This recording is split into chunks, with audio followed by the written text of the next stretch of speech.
है इसलिए भी, लेकिन दूसरी तरफ एक सुबह भी आज हमने सुबह सुबह जो राहुल गांधी का जो बयान हमने सुना और उस बयान के बाद से बहुत सारे 3-3 रैलियां राहुल गांधी ने की हैं और उसमें जो बातें जिस अंदाज में वो करते हुए आ रहे हैं, जिस कॉन्फिडेंस के साथ वो कह रहे हैं, आखिर चूंकि आप अभी आ रहे हैं और कई हमारे साथी जानते भी हैं कि आप कांग्रेस को आज से नहीं बल्कि पिछले 30 सालों से कवर कर रहे हैं, कांग्रेस के चप्पे चप्पे से आप वाकिफ हैं, उस हिसाब से भी समझना चाहता हूं कि क्या चल रहा है अंदर खाने। कांग्रेस की कितनी बड़ी तैयारी हो गई है कि राहुल गांधी कॉन्फिडेंस से कॉन्फिडेंस में नजर आ रहे हैं। एक राज्य से दूसरे राज्य में आते हैं, यहां भी कहते हैं हम जीत रहे हैं, तो वहां तीसरे राज्य में पहुंचते हैं, वहां भी कह रहे हैं हम जीतते हैं। आखिर ये कॉन्फिडेंस कहां से आ रहा है और अंदर खाने चल क्या रहा है कांग्रेस के? आपसे बेहतर कौन बता सकता है? सबसे पहले तो ये बता दें राजीव जी कि कल चौथे राज्य में जा रहे हैं, वो कल तेलंगाना जा रहे हैं, वो राहुल गांधी कल राहुल गांधी, क्योंकि प्रियंका गांधी जो आज कह सकते हैं फिर। हाँ, क्योंकि प्रियंका गांधी जो हैं कल राजस्थान पहुंच रही हैं, तो राहुल जो है उन्होंने तेलंगाना का प्रोग्राम बना लिया है, कल तेलंगाना में जा रहे हैं वो। अभी आप जो मध्य प्रदेश की बात कर रहे थे, तो हम ये बताना चाहेंगे कि कोई भी मुख्यमंत्री जो है जब पूर्व मुख्यमंत्री हो जाता है तो खुद को मकान अलाट नहीं कर सकता। आज जो शिवराज सिंह चौहान 2 बंगले मिला के एक नया बंगला बना रहे हैं वो, और जिसका काम वो करवा रहे हैं, और जो वो कह रहे हैं कि या उनके लोग कह रहे हैं या जो मैसेज जा रहा है कि वो उसमें रहेंगे, तो वो नई सरकार जो आएगी वो किसे देती है ये उस पर निर्भर करता है। यहाँ दिल्ली में तो जो बीजेपी की सरकार है उसने राहुल और प्रियंका दोनों के बंगले खाली करवा लिए थे। हालांकि कांग्रेस इसे याद रखती नहीं है, वो शायद रखे या न रखे पता नहीं, लेकिन जब नई सरकार आ जाएगी तो वो ये फैसला करेगी कि ये बंगले कौन सा किसको देना है, किसको नहीं देना है। खैर, ये मध्य प्रदेश की बात हो गई, लेकिन इस मैसेज ने आज बहुत ही बीजेपी के लिए गलत असर डाल दिया है कि मतदान से ठीक एक दिन पहले अगर ये मैसेज जाता है कि मुख्यमंत्री खुद को पूर्व मुख्यमंत्री मान चुके हैं, और जो श्यामला हिल्स का बंगला है, जो मुख्यमंत्री का बंगला होता है वहाँ पे, वो छोड़ के दूसरे बंगले की तैयारी कर रहे हैं, तो इसका मतलब उन्होंने हथियार डाल दिए हैं। और ये मैसेज आज सब जगह पहुंच गया है, और इसका नुकसान ये होता है कि कार्यकर्ताओं के हाथ पांव ढीले पड़ जाते हैं और कार्यकर्ता काम नहीं करते हैं, और जनता में मैसेज चला जाता है कि अगर आप जीत ही नहीं रहे हैं तो जो वोट देने वाले होते हैं वो सोचते हैं वोट देने से क्या फ़ायदा। अब दूसरी बात देखिए, आज की असली खबर जो है वो राजस्थान से ही है। आज राजस्थान से जो मैसेज गया है वो इतनी तेज़ गति से पूरे राजस्थान में और राजस्थान के अलावा बाकी 4 राज्यों में फैल गया है, जिसके बारे में शायद किसी ने सोचा ही नहीं होगा। कुछ संदेशों में इतनी गति होती है, और वो गति थी आज के राहुल के वो वीडियो में, जब वो पूरे कॉन्फिडेंस के साथ एक तरफ अशोक गहलोत को और दूसरी तरफ सचिन पायलट को लेकर कहते हैं कि ये दोनों साथ हैं और साथ रहेंगे और हम क्लीन स्वीप करने जा रहे हैं।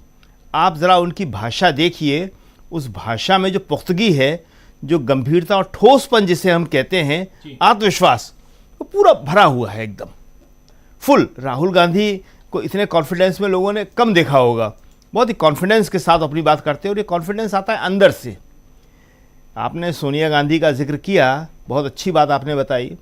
देखिए, सोनिया गांधी गई तो डॉक्टरों की सलाह से हैं, दिल्ली छोड़ के। डॉक्टरों की सलाह थी दिल्ली छोड़िए, लेकिन वो जयपुर से बहुत बेहतर जगह जा सकती थी। जयपुर में इन दिनों सर्दी है, ठंड है, जैसी दिल्ली में कुछ से ज़्यादा ही है वहाँ पे, और अस्थमा के रोगी के लिए थोड़ा गर्म एटमॉस्फेयर अच्छा रहता है। तो दक्षिण में कहीं भी जा सकती थी, वो किसी भी जगह जा सकती थी जहाँ गर्म होता, लेकिन उससे बेहतर क्या होता, कोई भी जगह जा सकती थी। छत्तीसगढ़ भी जा सकती थी, वो छत्तीसगढ़ का मौसम बड़ा गर्म रहता है और अच्छी बहुत शांत जगह है, और हवा जो है, ऑक्सीजन जो है, वो छत्तीसगढ़ से ज़्यादा शुद्ध शायद ही कहीं मिले, आप तो जानते हैं जी।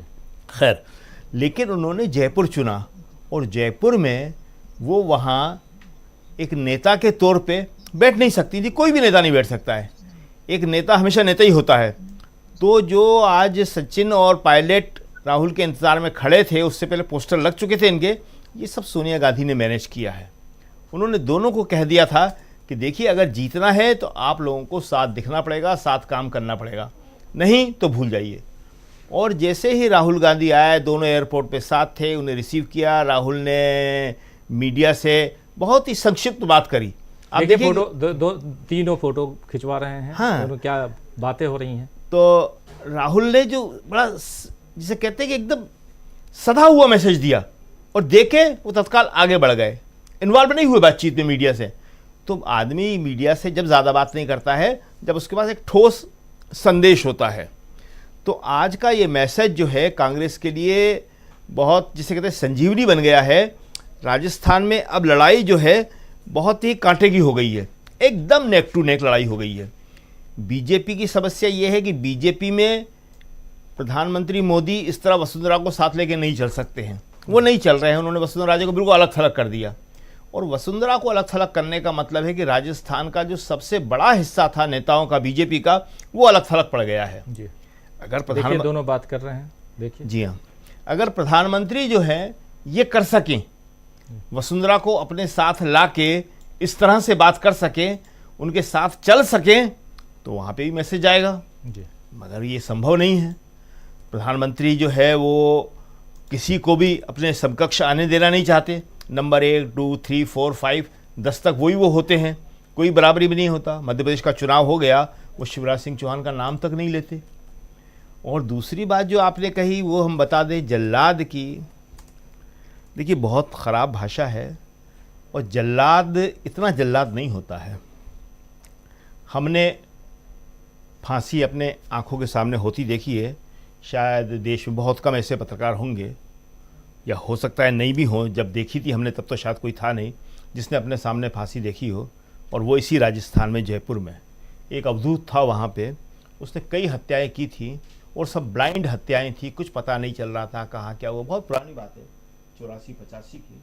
उस पर एक फिल्म भी बनी है, डॉक्यूमेंट्री बनी है। उसमें हमारा बड़ा लंबा और विस्तृत इंटरव्यू है, वो मिल जाएगा, शायद कहीं देखा जा सकता है। उसमें सारी डिटेल हमने उसमें दी है, और भी कई बार उस पर लिखा है और बताया है टीवी वगैरह पे भी। खैर, तो वो वहाँ पे फांसी देने के लिए उस अवधूत को जल्लाद आया था, कल्लू, हमें आज भी उसका नाम याद है। उसका इंटरव्यू किया, बहुत सारे हमने उस टाइम काम किए थे, उस अवधूत का भी किया था। तो वो कल्लू जो जल्लाद था, उससे हमने कई इंटरव्यू किए, उसको समझने की कोशिश करी।